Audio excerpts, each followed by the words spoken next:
Electric Supply Company. I'm one of many specialists here that can help you with products.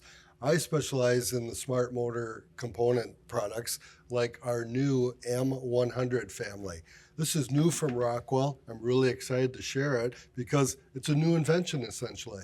You've probably seen other motor starters that look like this from competition, but on the inside, it's not the same. Inside, they have 40 patents for what they've come up with called point-on-wave technology, or POW.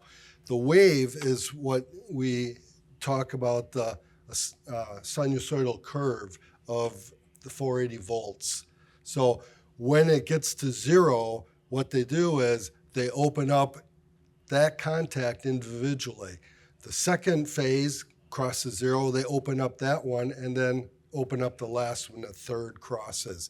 That allows them to use smaller contacts than you would have in a larger form factor like our IEC contactor here, to be able to last much longer, because instead of essentially an explosion compared to a spark when you are crossing that no load. So that's something that Rockwell has come up with. Nobody else has it. They have the 40 patents, as I mentioned, so it's really exciting technology. Now what this is a starter.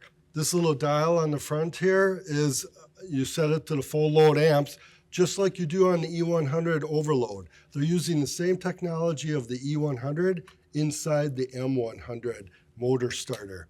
This comes in a couple of varieties. This one, the smaller one, goes up to 9 amps. At 480 volts, that's approximately a 5 horsepower motor or below. This one is 23 amps, so at 480 volts, that's a 15 horsepower motor and below. Now this one will go down to 4.6 full load amps, where this one goes up to 9, so there is a little bit of overlap on that. But there's a couple of varieties as well in that. So we have the 9 amp, 23 amp. We also have a non-safety, just a standard starter, and then we have a safety starter. They have full voltage non-reversing starter, or they have a reversing starter, all in the same package. This has plug-in terminal blocks. This particular terminal block here is a push-in style.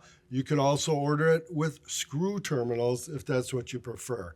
I like to push in for resistance against vibration. So if you click on the link below, there is a documentation that you can get on all of these for more information. If you look at it, you're going to see that we're going to save 78% in panel space over this IEC standard. Where that's coming from really is reversing, because for this one here, it's 22.5 millimeters wide. These are 45 millimeters wide. You put two of them together, and then you put that mechanical electrical interlock in between. We have 45, 45, and 9. That's 99 millimeters in width on the DIN rail, opposed to the 22.5 millimeter. That's where you save your 78%. You're also going to see a number in there that says 56% savings on wiring. And the reason that is everything is all in this one package. Whereas when you have a IEC contactor, you have to put a starter on there, you have to wire them together. If it's a reversing contactor, then you have a power wiring kit that you have to put on the line and the load side as well and wire those. By eliminating that, because it's already all done in the package, you save like 56% on your wiring. And lastly, it's one part number. Whereas when you have an IEC system like this, you have multiple contactors, you have an overload, you have a power wiring kit to do the reversing. So it's a lot more part numbers that you have in your bill of materials.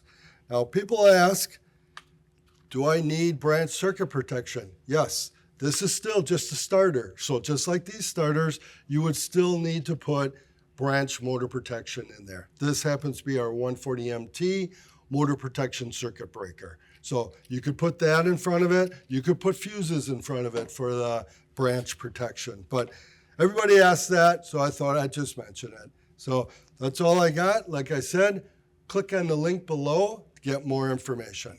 Thank you very much. Have a great day.